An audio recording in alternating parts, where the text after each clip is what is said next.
"Don't you ever talk to me like that again," she screamed. Then her hand cracked across his face, sharp enough to silence the entire lobby. "Before we dive into this story, I need to know something. Have you ever been humiliated in public for something that wasn't your fault? Drop your answer in the comments. I read every single one.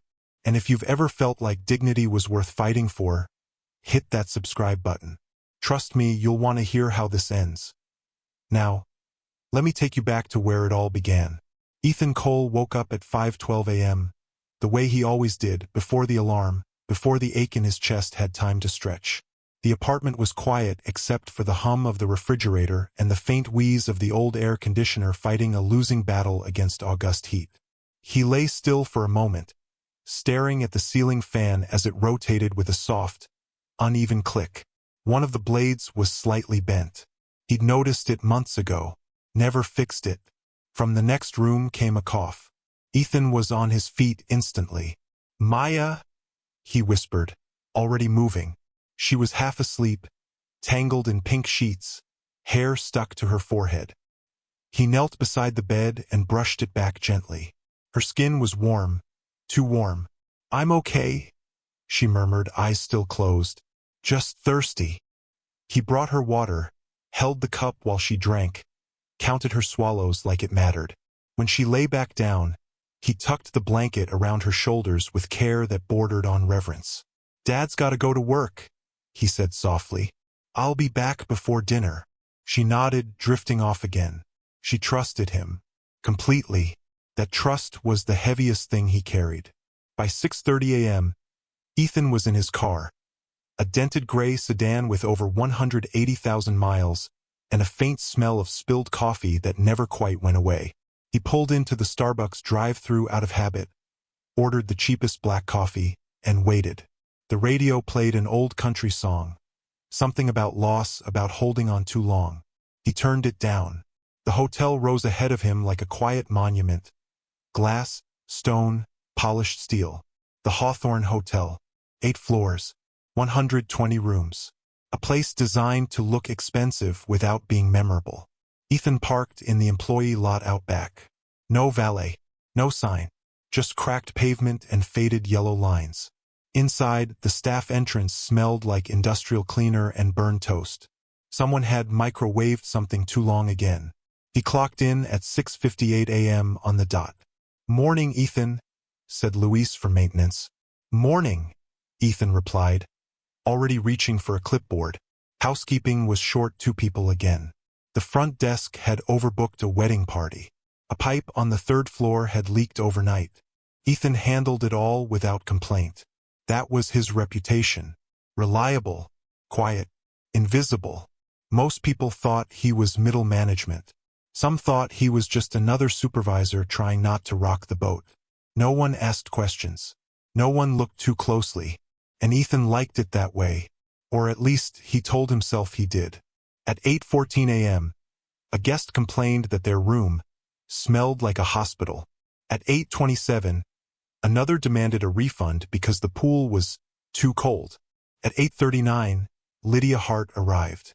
You could always tell when Lydia entered a room. Her heels announced her before her voice ever did, sharp, precise, echoing authority across tile floors. She wore a navy blazer despite the heat, her badge clipped perfectly straight. Her hair was pulled tight, not a strand out of place. "Why is housekeeping behind?" she snapped, glancing at the clipboard in Ethan's hands. "Two called out," Ethan said evenly. "I've reassigned." "That's not my problem," Lydia cut in. "Guests don't care about excuses. They care about service." Ethan nodded once. He always did. She moved on without waiting for a response. A microhook lodged itself in his chest. Why does this still bother me? Late morning brought the grocery delivery. Produce crates stacked too close to the service elevator. Ethan adjusted them himself, lifting carefully, mindful of his back. He'd thrown it out once before and missed 3 days of work. 3 days without pay. At 11:02 a.m., his phone buzzed. A text from Maya's school nurse. Still running a fever. Might need pickup. His stomach tightened. He typed back. "Can you give me an hour?" 3 dots appeared. Disappeared. We'll monitor her. Ethan exhaled slowly. The lobby filled around noon. Business travelers checking out, families arguing quietly, the low murmur of rolling suitcases across marble.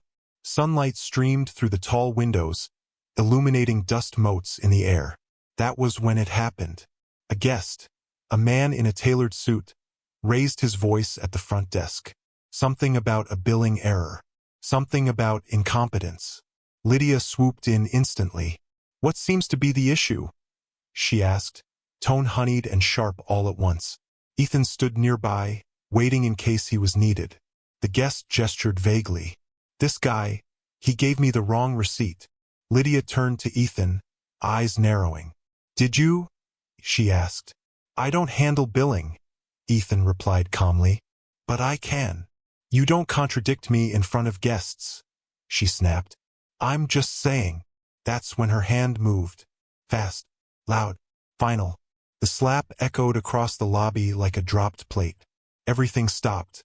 Conversations died mid-sentence. A child froze, juice box halfway to his mouth. The security monitor blinked red in the corner. Ethan didn't move. His face burned. Not from pain but from the weight of being seen. For the first time in years, every eye was on him.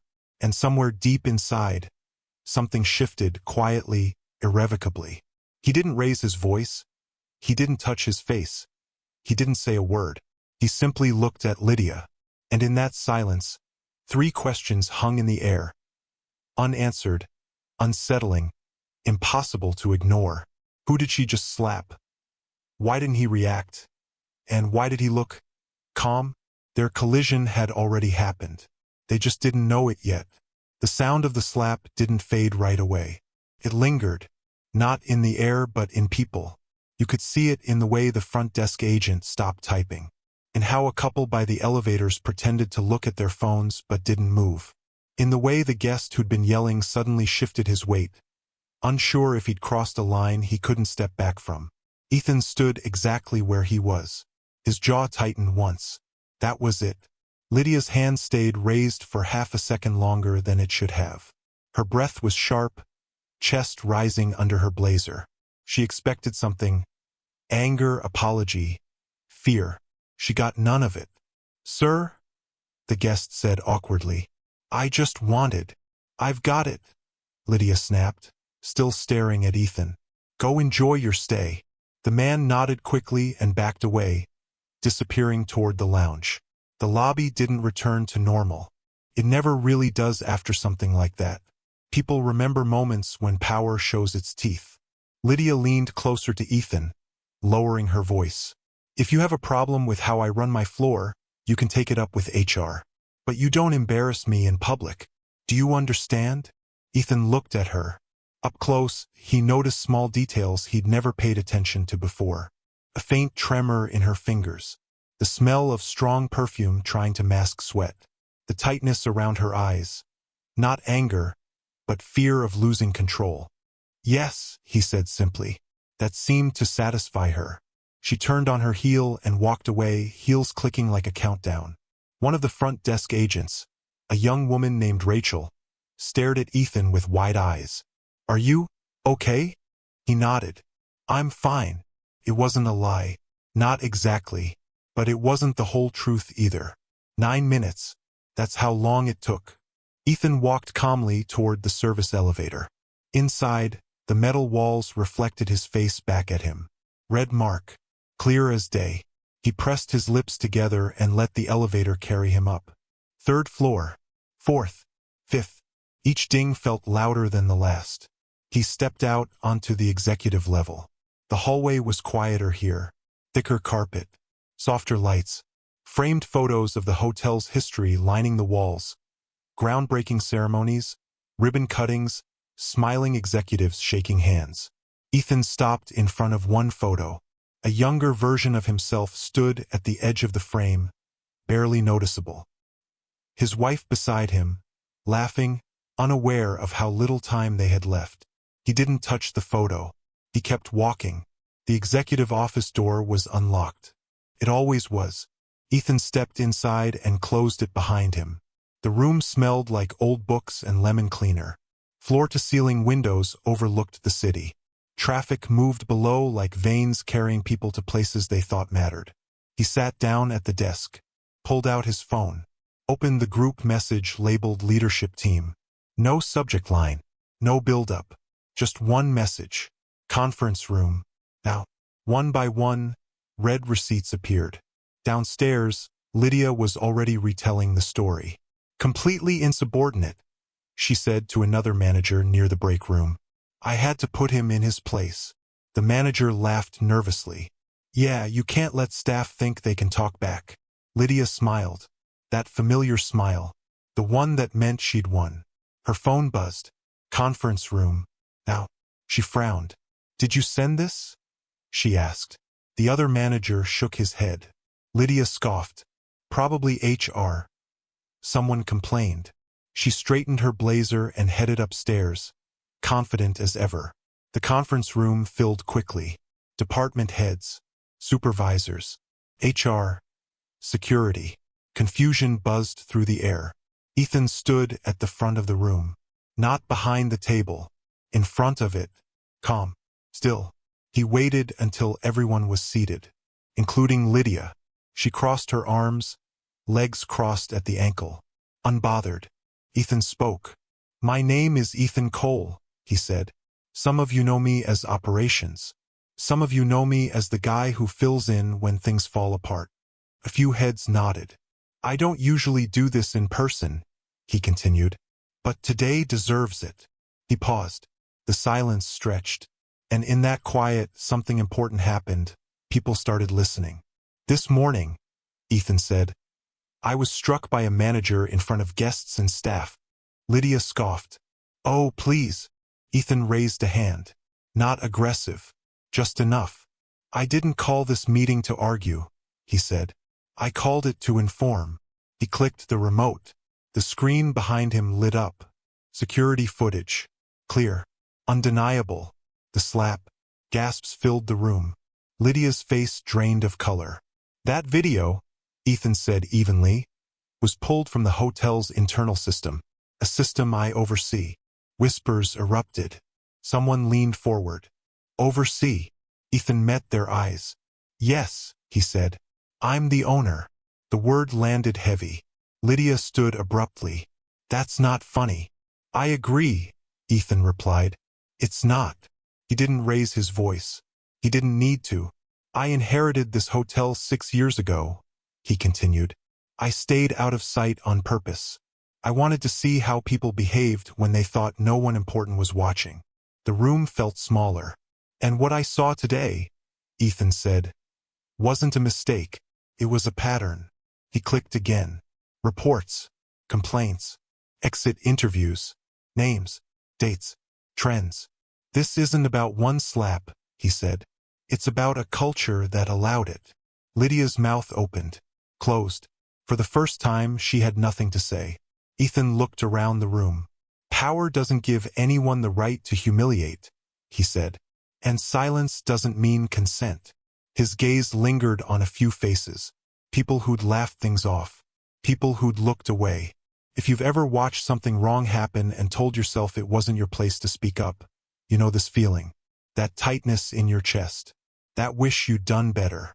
Stories like this only matter if we let them change us. And if you believe that, staying with this story matters too. Ethan took a breath. Effective immediately, he said.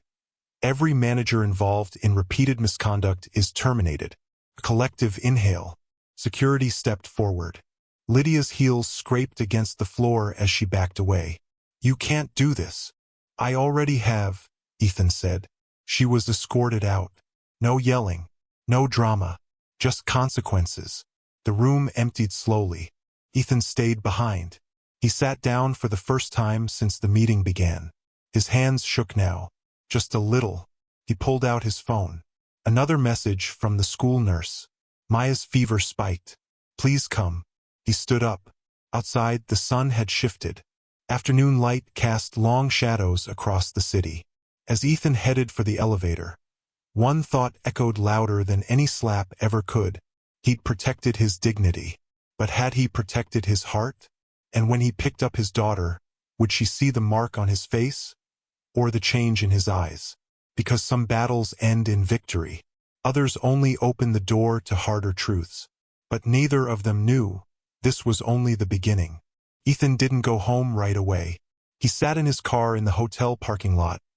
Engine off, hands resting on the steering wheel like he was waiting for permission to move.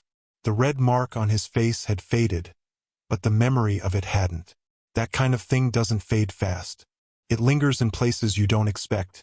Reflections in glass, pauses in conversation. The way people suddenly choose their words more carefully around you. His phone buzzed again. Another message from the school. She's asking for you. That did it. He started the car. The elementary school sat between a strip mall and a quiet neighborhood of ranch-style homes. An American flag waved lazily out front, the fabric frayed at the edges. Parents were already lining up for pickup, engines idling, radios murmuring news and afternoon talk shows. Ethan parked and walked inside. The hallway smelled like disinfectant and crayons. Children's artwork lined the walls. Crooked houses, stick-figure families, sons with smiling faces. He'd stopped noticing them years ago, but today his eyes caught on everyone. Maya sat on a bench outside the nurse's office, legs swinging slightly. When she saw him, she smiled and then frowned. "Daddy," she said, standing up. "Your face." He touched his cheek without thinking. "It's nothing," he said quickly. "Just a long day." She studied him. Kids always know when you're lying. They just don't always call you on it. "Did someone hurt you?" she asked. "No," he said. Too fast. Then softer. "No, I'm okay." The nurse handed him paperwork and spoke quietly about fevers and fluids and keeping an eye on her overnight. Ethan nodded, thanked her, signed where needed. All the while, Maya's hand stayed wrapped around his fingers. At home, he settled her on the couch with a blanket and cartoons she barely watched. He made soup from a can, cooled it, tested the temperature twice before handing her the spoon. "You don't have to be brave," she said suddenly. He paused. "What do you mean?" he asked. She shrugged. "When Mom was sick, you tried to be brave all the time. But sometimes you cried in the kitchen." His throat tightened. "That was different," he said. She looked at him. "You still do that." He turned away under the excuse of rinsing the bowl. Kids see everything. That night, after Maya fell asleep, Ethan sat alone at the small dining table. Bills were stacked neatly in one pile, work papers in another. His laptop sat closed. He didn't open it. Instead, he stared at a photo taped to the fridge, him, his wife, Maya at age 4, all three of them squinting into the sun at a 4th of July barbecue. He remembered the smell of charcoal, the sound of fireworks popping somewhere beyond the trees, the way his wife had leaned into him and said, "This is enough." He'd believed her. After she died, enough had turned into survival. Wake up, work, provide, repeat. No room for anger, no room for grief, definitely no room for confrontation. The slap had cracked something open, and Ethan didn't know what to do with it. The next morning, the hotel buzzed with rumors. He felt them before he heard them. People straightening when he passed, voices dropping, eyes following him down hallways. Some looked relieved, some scared, some guilty. Ethan hated it. He hated being the center of anything. At a staff meeting, he kept his tone flat, professional. Addressed logistics, staffing gaps, next steps. No speeches, no grand statements. When someone thanked him for standing up, he nodded once and changed the subject. Denial isn't loud. It's quiet, efficient, polite. That afternoon, he got a call from his sister, Claire. "I heard," she said without preamble. "About what?" he asked, even though he knew. "You firing half the management team," she replied. "And getting slapped." He sighed. "It wasn't half." She didn't laugh. "Are you okay?" "Yes," he said automatically. Pause. That wasn't the question. He leaned back in his chair, stared at the ceiling. "I handled it." "You always handle things," she said. "That's not the same as feeling them." He closed his eyes. "I don't have time for that," he said. You don't have time not to, she replied gently. Maya's watching you. That again. Everyone kept saying it. After the call ended, Ethan sat there longer than necessary, phone in his hand, screen dark. A week passed. Then two. The hotel settled into a new rhythm. Interim managers stepped up. Policies changed. Training sessions were scheduled. On paper, everything improved. But inside Ethan, something stayed unsettled. He found himself replaying the moment in the lobby. Not the slap, but the second after. The way he'd chosen silence. The way it had worked. That scared him. Because silence had always worked. When doctors delivered bad news. When friends stopped calling after the funeral. When nights stretched long and empty. Silence kept things from getting worse. Or so he'd thought. One evening, he stopped by a diner near the hotel. One of those places with vinyl booths and a menu that hadn't changed since the 90s. He ordered coffee and pie he didn't finish. At the counter, two construction workers talked about their day. At a corner table, a couple argued in whispers, hands gripping mugs. Life went on. Ethan stared into his coffee and realized something uncomfortable. For the first time in years, he was angry. Not explosive anger. Not the kind that breaks things. The kind that sits heavy and asks questions. Why did it take public humiliation for him to act? Why had he tolerated so much before? Why did standing up feel both right and wrong? He pushed the cup away and left a tip he couldn't afford. Back home, Maya was coloring at the table. "Can I ask you something?" she said without looking up. "Sure. Why didn't you yell at that lady?" He froze. "How do you know about that?" he asked carefully. "Someone's mom told someone else's mom," she said. "School's like that." Of course it was. Ethan sat across from her.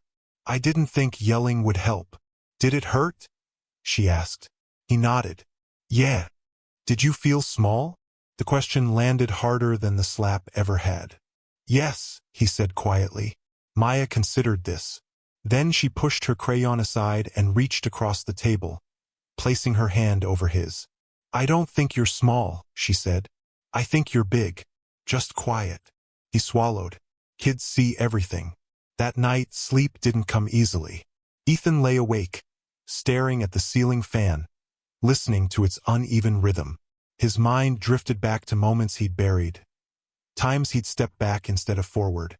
Times he'd told himself it didn't matter. Maybe it hadn't. Until it did. Around 2 a.m., his phone buzzed. An unknown number. He almost ignored it. Almost. "This is Rachel. From the front desk. I hope this isn't weird." He stared at the screen. "I just wanted to say thank you. Not just for today. For everything. Some of us needed to see that." He typed. Deleted. Typed again. "You're welcome. Get some rest." 3 dots appeared. Disappeared. "You too," she wrote. "You don't always have to carry it alone." He set the phone down, heart pounding. Why did that feel harder than firing people? The next day, he visited the cemetery. He didn't plan to. He just drove until he ended up there. The grass was freshly cut. Flags marked veterans' graves in neat rows.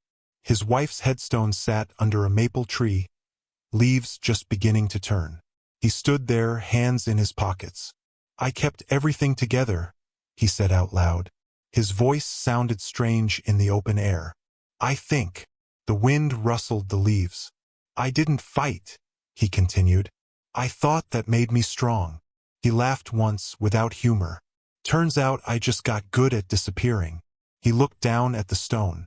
"I don't know how to do this next part," he admitted. "Standing up without becoming someone I don't recognize." The words hung there. No answer came. But something shifted anyway. Back at the hotel later that week, Ethan walked the floors without a clipboard for once. He noticed small things.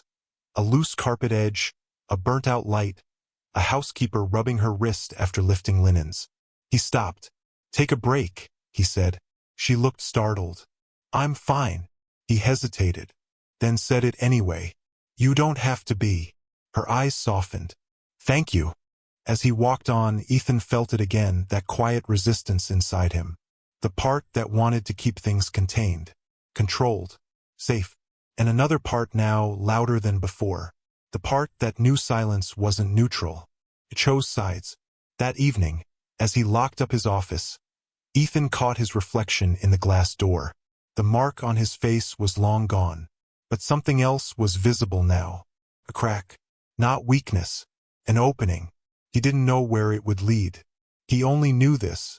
Pretending nothing had changed was no longer an option. Because pride had kept him quiet for years, and it was about to ask for even more. Pride is a liar, and theirs was about to cost them everything. The fire alarm went off at 6:42 a.m., not the sharp, panicked kind. The slow, pulsing warning that made people pause mid-step and look around, confused, hoping it wasn't real. Ethan was already in the parking lot, coffee in hand, when the sound cut through the morning air. He stopped walking, looked up at the building. 8 floors, lights flickering on in some rooms. "Great," he muttered. By the time he reached the lobby, guests were gathering near the exits. Half awake, irritated, clutching phones and bags. A toddler cried. Someone argued with security about refunds. False alarm? A man asked no one in particular. Ethan didn't answer. He was already moving. The problem was on the 4th floor. A malfunctioning sensor near the laundry chute. Steam buildup. Old wiring. A perfect storm of small things ignored too long. Ethan knelt near the open panel, flashlight between his teeth, listening to the low hiss of escaping heat. Luis from maintenance worked beside him, hands steady, face focused. "We can shut it down," Luis said, "but we'll need approval to keep the floor closed for the day." Ethan nodded. "Do it." Luis hesitated. "Guests won't like that. They'll like a fire less," Ethan replied. Luis smiled faintly and got to work. They stood there in silence for a moment, the kind that feels earned. "You good?" Luis asked finally. Ethan knew what he meant.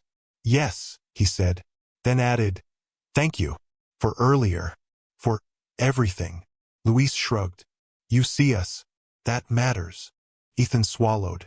By mid-morning, the hotel was operating at half speed. No executive manager. Temporary leads juggling roles they'd never trained for. Phones ringing non-stop. Ethan didn't retreat to his office. He stayed on the floor. He checked rooms, helped carry luggage, calmed guests, listened, and slowly something shifted. People stopped stiffening when he approached. Conversations grew honest. Small complaints turned into real ones, about schedules, about treatment, about being afraid to speak up. Ethan listened, not as an owner, as someone finally present.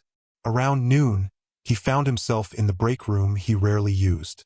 It was small, beige walls, a humming vending machine that $8 more often than it delivered snacks. Someone had taped up a handwritten sign, "Please clean the microwave." Rachel sat at the table, eating a sandwich, scrolling her phone. She looked up and froze. "Oh, sorry. I didn't know." "It's fine," Ethan said quickly. "I was just grabbing water." He filled a paper cup at the cooler, took a sip, stayed. Silence settled between them. Not awkward, just careful. "Things feel different," Rachel said finally. "Yes," Ethan agreed. She glanced at his face, then away. "You didn't have to do what you did." "I did," he said. "Most people wouldn't." He leaned against the counter.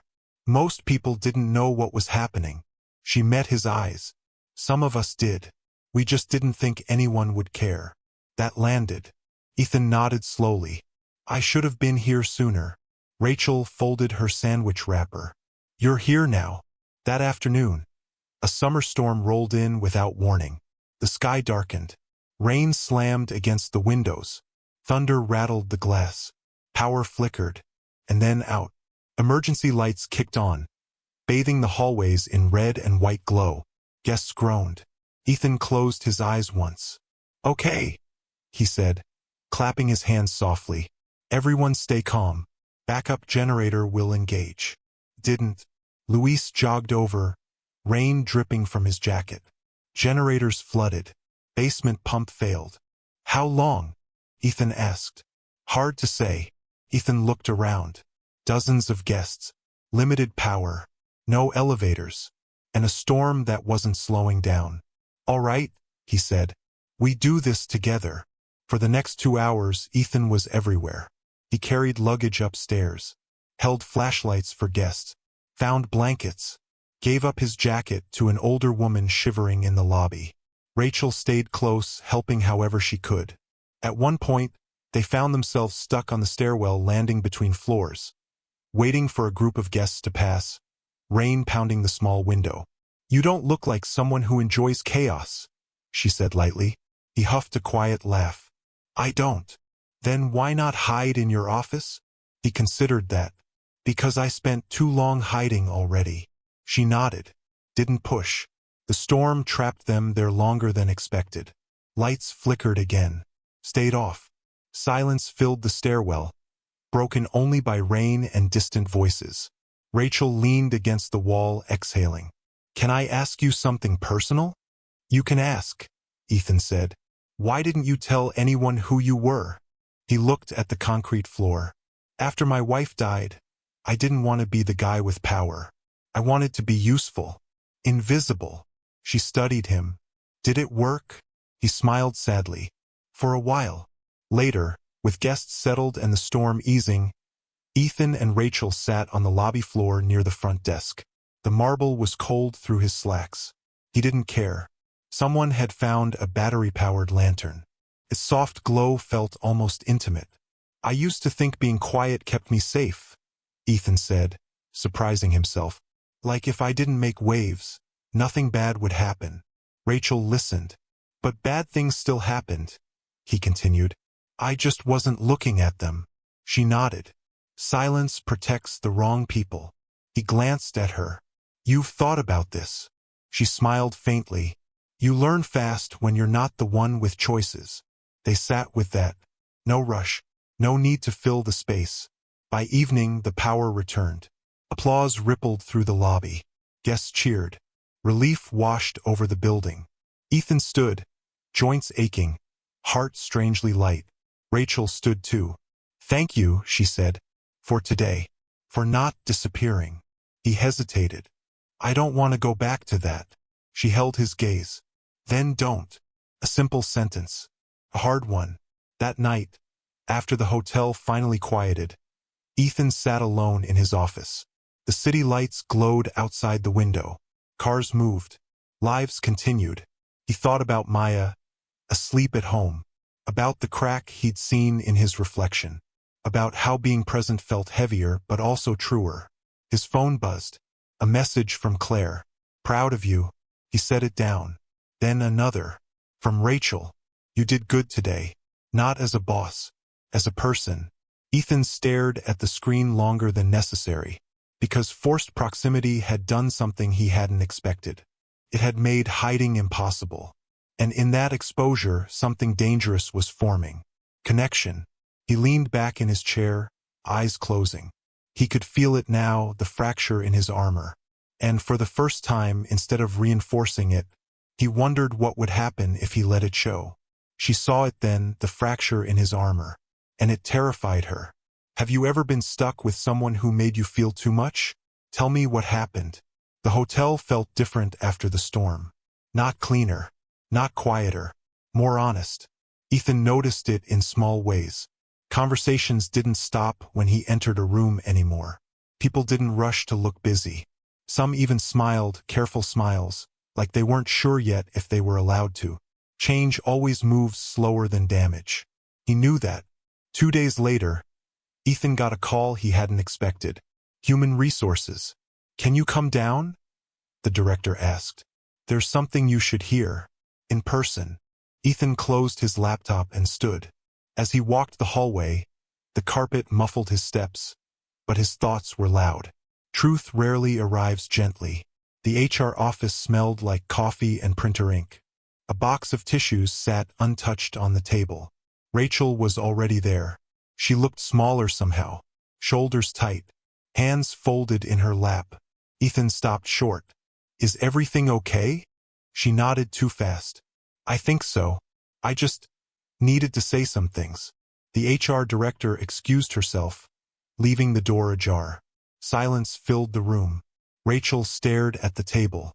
"I didn't come here to complain," she said. "Not really."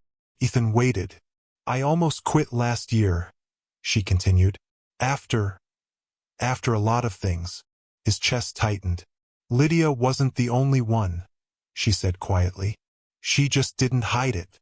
Ethan felt heat rise behind his eyes. "Why didn't you tell me?" he asked. Rachel looked up then.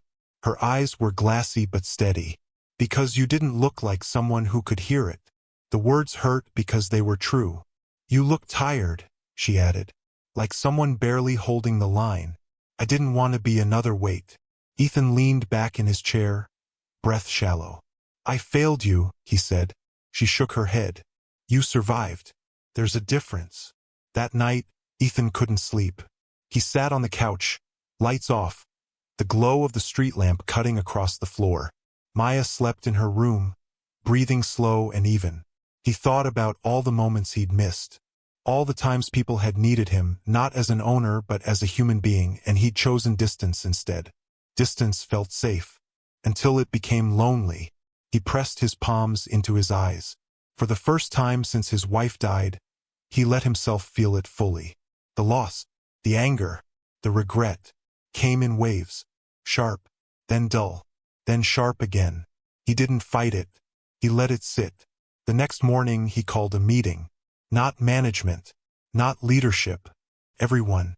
Housekeeping, front desk, maintenance, kitchen, security. They gathered in the ballroom, folding chairs set up in uneven rows. People whispered, unsure why they were there. Ethan stood at the front. No podium, no notes. "I owe you an apology," he said. The room stilled. "I thought staying quiet kept things running smoothly," he continued. "I told myself that was responsible. That was enough." He paused. It wasn't. People shifted. Some crossed arms. Others leaned forward. "I can't undo what happened," Ethan said. "But I can listen now, and I can change what happens next." He didn't promise perfection. He promised presence. That mattered more. After the meeting, people didn't rush out. They lingered. One by one, they came up to him. Small stories, big ones, things they'd carried alone. Ethan listened until his head ached and his chest felt too full. This weight was different. It didn't crush him. It grounded him.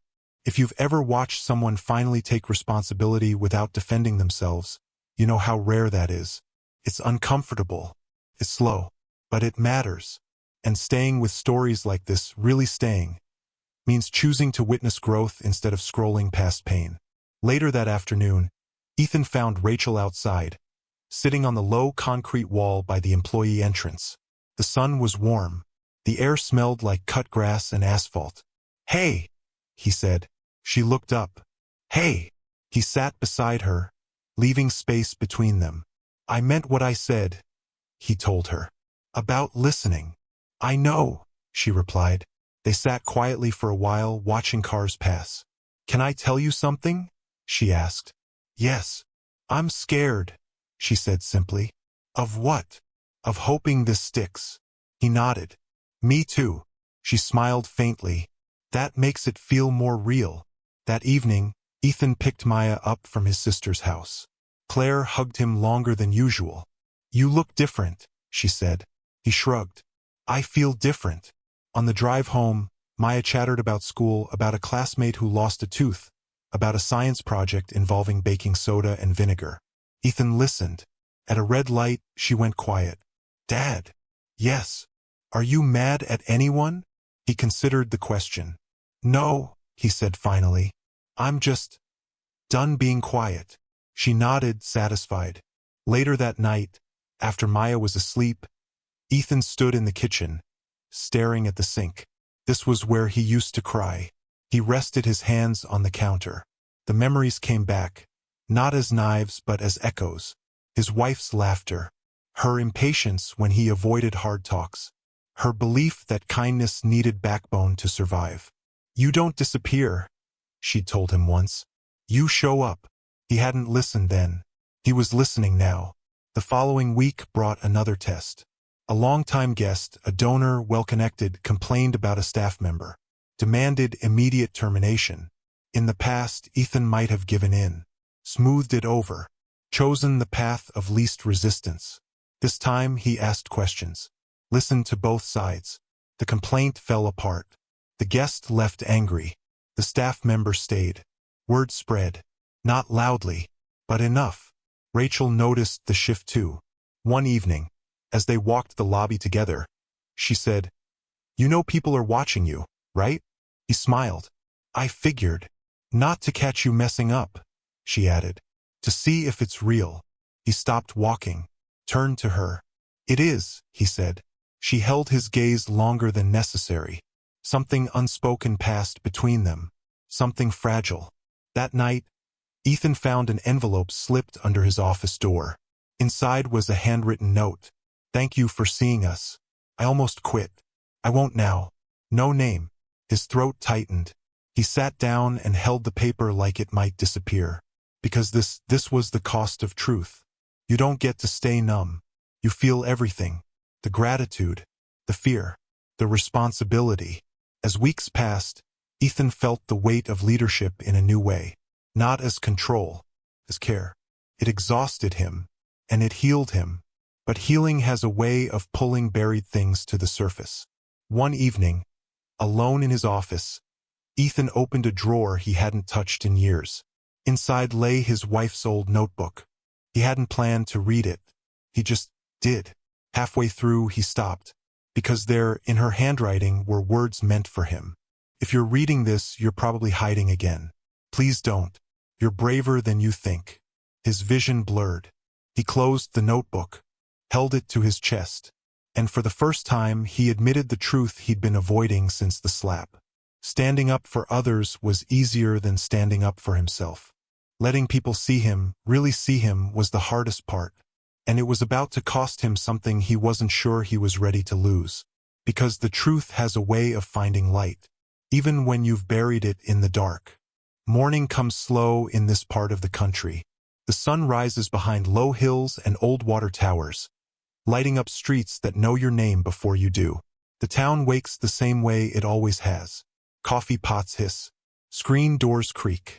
A freight train calls out from far away, steady and low, like a reminder that something is always moving, even when you feel stuck. He wakes before the alarm. He always does now. Sleep doesn't hold him the way it used to. Thoughts drift in early, quiet but firm. He lies still for a moment, listening to the house breathe. Pipes click. The floor settles. This place has been good to him, but it has also kept secrets.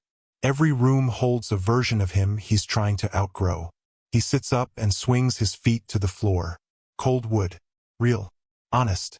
He likes that part. He pulls on jeans and a faded shirt with a small tear near the hem. He doesn't fix it. Some things are better left as proof. Outside, the air smells like cut grass and rain that never quite came. A flag hangs limp on the porch across the street. A neighbor waves from a truck, 2 fingers lifted off the wheel. That small gesture lands heavier than it should. Feels like permission. He walks instead of driving. He needs the distance. The sidewalk is cracked in places, roots lifting the concrete like quiet hands. He steps around them without thinking. He's done this walk since he was a kid. Back then, the world felt smaller and safer. Now it feels wider, sharper, but also more possible. The diner sits on the corner, same as always. Brick walls, big windows, a bell over the door that rings even when you try to slip in unnoticed. Inside, the smell of grease and toast wraps around him. It's not fancy, but it's home. A few regulars sit at the counter. Men who measure time by weather and sports seasons. A woman near the window reads the paper, her coffee untouched. The waitress nods at him. No words needed. She pours a mug and slides it over. He takes a sip. It's too hot. He doesn't mind. He's here to meet someone. Or maybe to face something. Sometimes the two feel the same. He watches the door, pretending not to. His reflection stares back at him from the chrome napkin holder. Older than he expects. Tired in a way sleep won't fix. When the door opens again, the bell rings clear. The sound cuts through the room. He looks up. She hesitates just inside, scanning faces, deciding whether to stay. She hasn't been back in years. He can tell by the way she holds herself, like the place might reject her. It doesn't. The diner doesn't care about time or distance. It just opens its arms. Their eyes meet. There it is. The past standing 10 feet away, breathing the same air. She walks over slowly. No rush. No smile yet. She sits across from him, hands folded, then unfolds them, then folds them again. "Hey," she says. "Hey," he answers. They let the word sit between them. Carries more than it should. She looks around, taking it in. Some things never change. Some do, he says. "You came back." She nods. "I had to." He doesn't ask why. Not yet. The waitress comes by, pours her coffee. Leaves without asking questions. Small towns learn when to step away. They talk about easy things first. The weather. The road construction that never ends.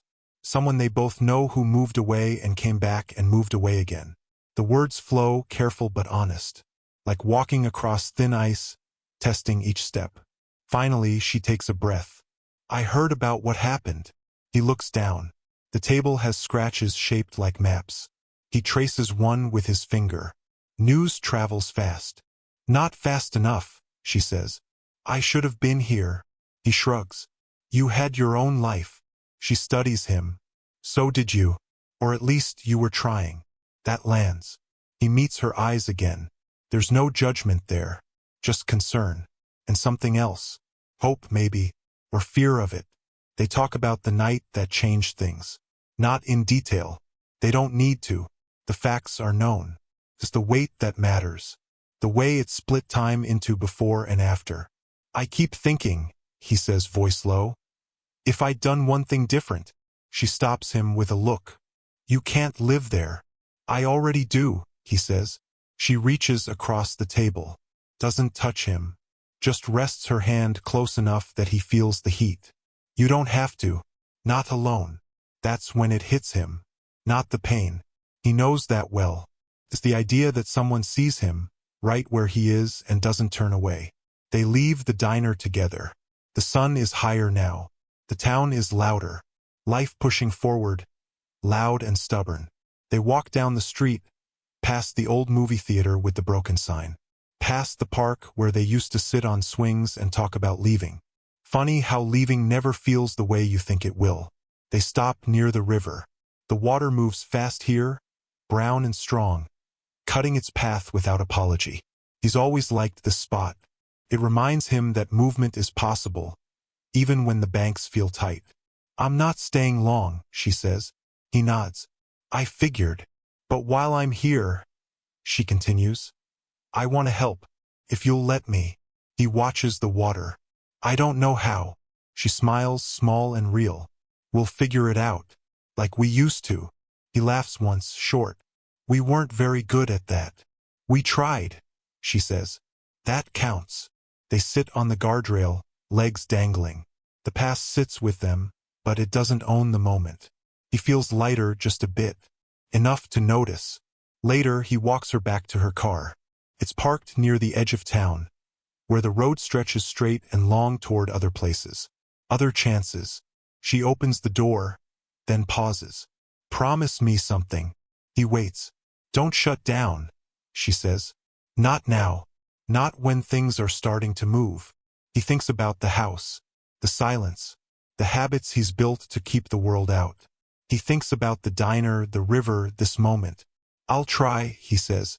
She nods. "That's all I'm asking." She drives away, dust lifting behind her. He stands there until the car disappears, until the road looks empty again. But it doesn't feel empty. He heads home, steps slower, steadier. The house greets him like it always has. But something is different. The rooms don't feel quite as heavy. He opens a window, lets the air in. On the kitchen table sits an envelope he hasn't opened yet. He's been avoiding it for days. He knows what it is. A decision waiting to be made. He picks it up, turns it over in his hands. The paper is thin. The choice inside is not. He sits down. The chair creaks under him. He stares at the envelope, heart steady but loud. This is the moment he's been circling. The point where staying the same becomes a decision, not an accident. Outside, the train sounds again. Closer this time. Or maybe he's just listening now. He slides a finger under the seal.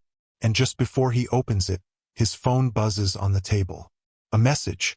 One line. We need to talk. Tonight. He looks at the envelope. Then at the phone. Two paths. Both demanding. Both real. The room holds its breath. And for the first time in a long while, so does he, right before stepping forward into whatever comes next. Night settles in slow, like it's thinking about staying.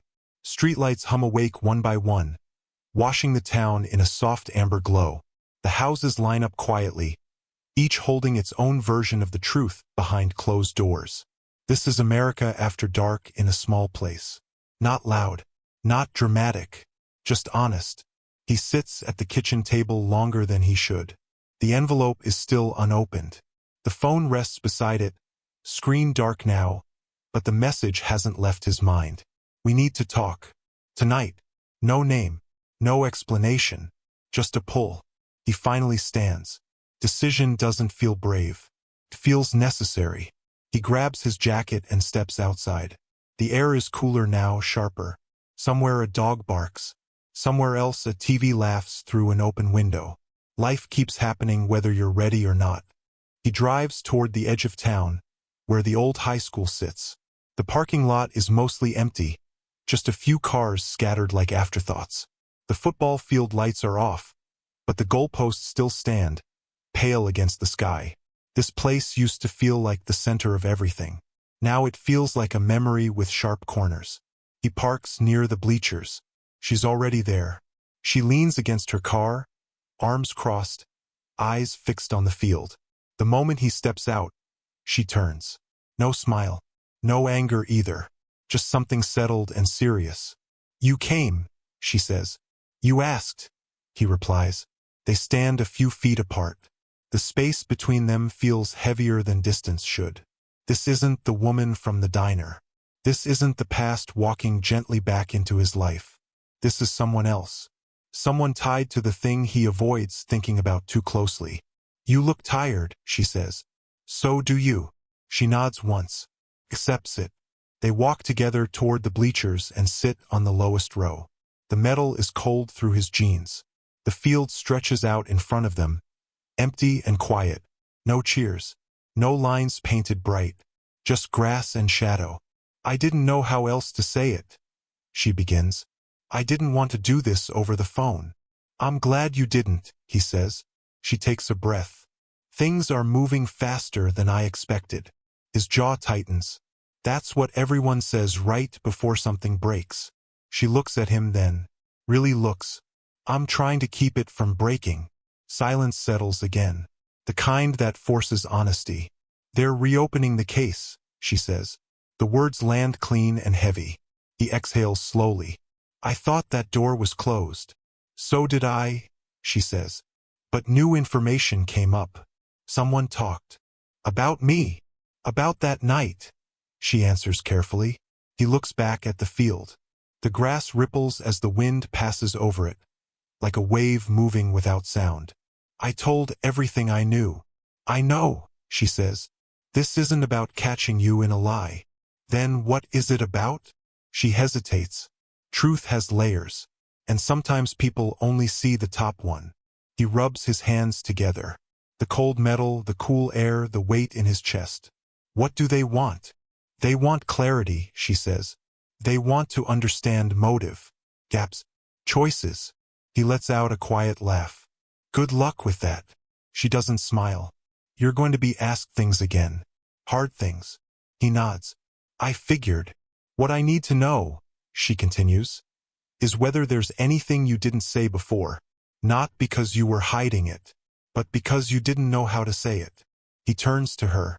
Are you asking as an officer or as someone who knows me? She meets his eyes. Both. That answer stings more than he expects. He thinks back to that night. The rain. The noise. The split second where everything tilted.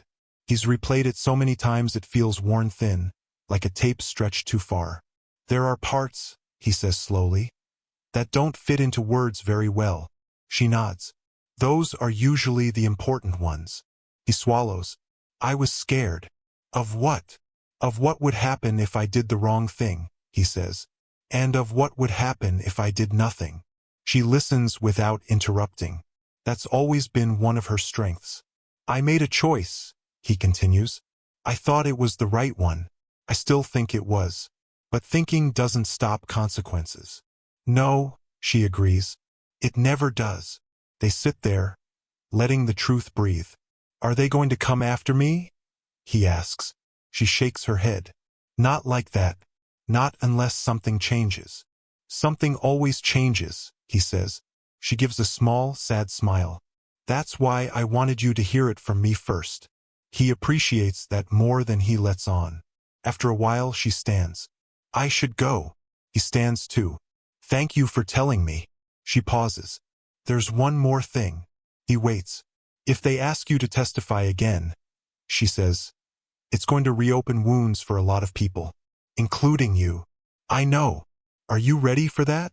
He thinks about the diner, the river, the envelope still sitting unopened on his table. He thinks about the woman who came back and reminded him that he doesn't have to do everything alone.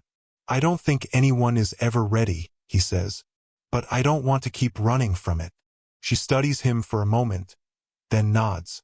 That's all anyone can ask. She walks back to her car. This goodbye is quieter. He watches her drive off, tail lights shrinking into the dark. He stays a few minutes longer, staring at the empty field. He remembers standing here once, younger, convinced the future was something you could outrun if you moved fast enough. He drives home slower than before. Inside the house, the envelope waits where he left it. He sits down and opens it at last. The letter is simple, direct, an offer he didn't expect, but one he once wanted more than anything. A chance to leave town, to start over somewhere no one knows his story. He reads it twice, then a third time. The phone buzzes again. A new message this time. From her. I meant what I said. You don't have to face this alone. He leans back in his chair. The ceiling fan spins slowly above him, pushing air in lazy circles. Two doors stand open in front of him now. One leads away. The other leads deeper in. Leaving would be easy. Staying would be honest. He folds the letter and places it back in the envelope, but he doesn't seal it. Not yet. Outside, the train horn sounds again, long and low. This time it feels like a question. He looks around the room, at the life he's built, at the things he's avoided, at the parts of himself he's kept quiet. Tomorrow he knows won't be quiet at all. He turns off the light and stands in the dark, holding the envelope in one hand and his phone in the other, feeling the weight of both. The past is knocking again. And this time he's not sure which door he's going to open, but he knows that once he does, nothing will stay the same. Morning comes without asking permission. Light slips through the blinds and lands on the wall in thin lines. The house is quiet in the way only early American mornings are. No traffic yet, no neighbors mowing, just the soft hum of a refrigerator and a distant bird testing the day. He's already awake. The envelope sits on the kitchen counter where he left it. Still unsealed. Still waiting. He pours coffee and doesn't drink it right away. He stands there instead, staring at nothing, listening to the clock tick above the sink. Each second feels louder than the last. This is how big choices begin. Not with noise, with stillness that refuses to move. His phone buzzes. A message from Claire. Maya's awake. She asked if you're picking her up from school today. He types back. Yes, I'll be there. He sets the phone down and finally takes a sip of coffee. It tastes burned. He doesn't care. By late morning, the hotel is busy again. Suitcases roll across the floor. Conversations overlap. The front desk hums with normal problems. Late checkouts. Missing towels. A guest who wants a room with better energy. He moves through it all quietly. Not hiding. Just watching. People look at him differently now. Not with fear. Not with distance. With something closer to trust. Subtle, but he feels it. Rachel catches his eye from across the lobby. She's holding a clipboard, hair pulled back. Focused. When she notices him, she pauses. Just a beat too long. Then she walks over. "You look like you didn't sleep," she says. "I slept," he replies. "Just not well." She nods. "That makes two of us." They stand near the windows, sunlight warming the floor at their feet. "There's a meeting at 11, she says. "Staff leads. They want to talk about schedules and training." "Good," he says. "I'll be there." She hesitates. "They're nervous." "About what?" "About whether this is temporary," she answers. "Or if things are really changing." He looks around the lobby, at the people working, at the guests moving through their lives without knowing what it takes to keep this place running. "I'm not interested in temporary," he says. She studies him. "Then you should tell them that." "I will." The meeting room is full. Not packed, but full enough to matter. Housekeeping leads, front desk supervisors, maintenance, food service, people who rarely sit in the same room at the same time. They quiet when he enters. He doesn't sit at the head of the table. He pulls a chair into the circle instead. That alone shifts the air. "I won't take much of your time," he begins. "But I want to be clear." He looks at each face as he speaks. Not scanning, seeing. "What happened here didn't start last week," he says. "It started years ago, with silence, with distance, with leadership that didn't listen. No one interrupts. I was part of that," he continues. "Even when I wasn't here, I was responsible." Rachel watches him from across the room, still, attentive. "I don't expect trust overnight," he says. "I expect honesty. From you. And from me." A few people nod. "We're changing how things work," he adds. "Training, reporting, support. If something's wrong, it gets addressed. Not buried." A woman near the door raises her hand. "And if we speak up?" "You won't be punished," he answers. "You'll be heard." Silence follows. But it's a different kind now. When the meeting ends, no one rushes out. People linger. Small conversations form. Questions get asked. It's messy. It's real. Rachel approaches him as the room clears. "That mattered," she says. He exhales. "I hope so." She lowers her voice. "There's something you should know." He waits. "Word's getting around," she says. "About who you are. Not just the owner.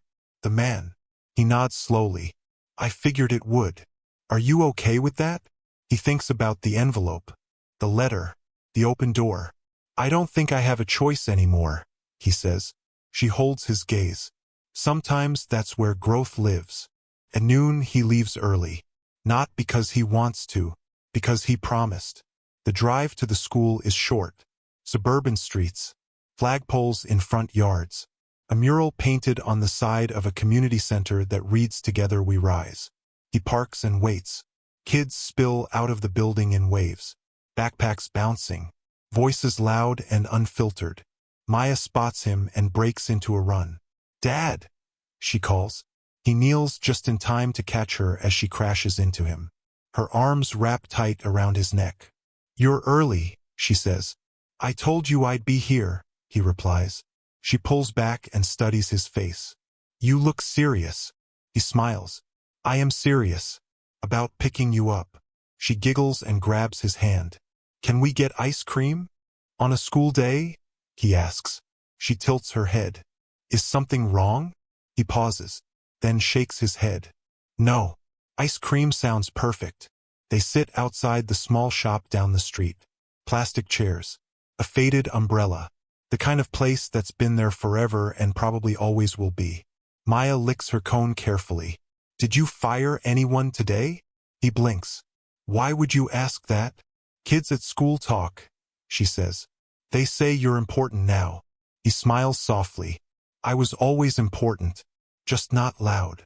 She considers that. Loud isn't always good. "No," he agrees. "It isn't." She finishes her ice cream and wipes her hands on a napkin.